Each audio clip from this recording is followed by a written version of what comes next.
Recently, I finished reading Royal City, a comic book series by Jeff Lemire, and after closing and setting down the third volume, one nagging question kept picking at me. Where have I seen this before?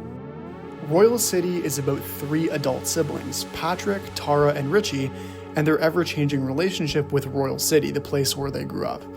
As they navigate their own demons, each sibling is haunted by their own version of their deceased younger brother Tommy, who drowned when he was a teenager.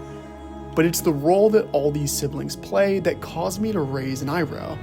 Patrick's a writer, Tara's a responsible woman with a rapidly growing career, Richie's a deadbeat drug addict, and Tommy is the tragic reminder that their family is far from perfect. Now I'll ask it again. Where have I seen this before? Within hours, the answer became apparent to me. Umbrella Academy and The Haunting of Hill House, 2 wildly popular shows, follow a very similar character dynamic. It's worth mentioning that both shows are based on books of the same name. But since the shows differ drastically from their respective source materials, I'll be focusing on them as their own distinct pieces of media.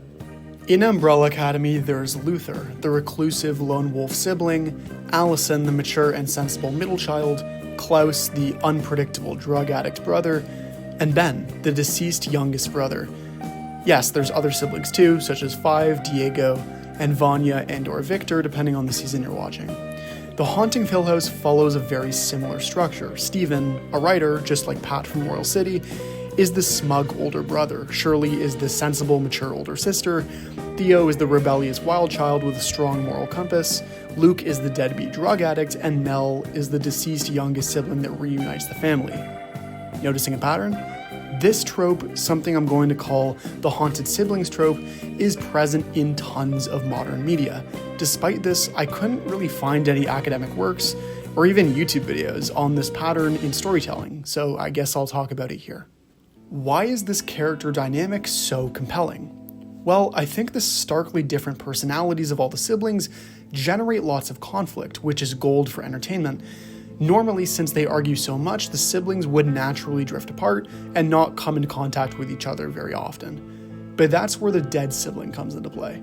The trauma they feel from their deceased younger sibling manifests itself literally in the form of a ghost or a spirit, or in the case of Umbrella Academy, Five, who finds his way back to Earth in the body of his 13-year-old self.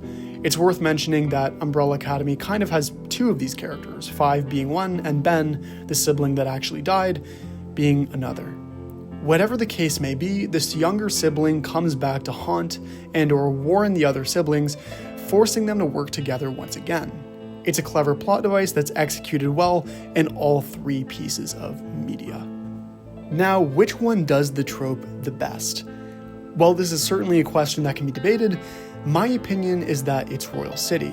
The Haunting of Hill House and Umbrella Academy, while both longer narratives, have too many storylines occurring at the same time, largely due to their sprawling cast of characters. With Royal City, there's really only 8 or 9 characters, but only Pat, Tara, and Richie, and Tommy, are highlighted.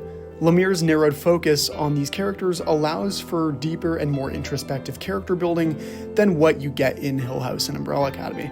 That being said, Royal City might not be for everyone. It has a fairly short story with many pieces of non-linear storytelling interwoven in it.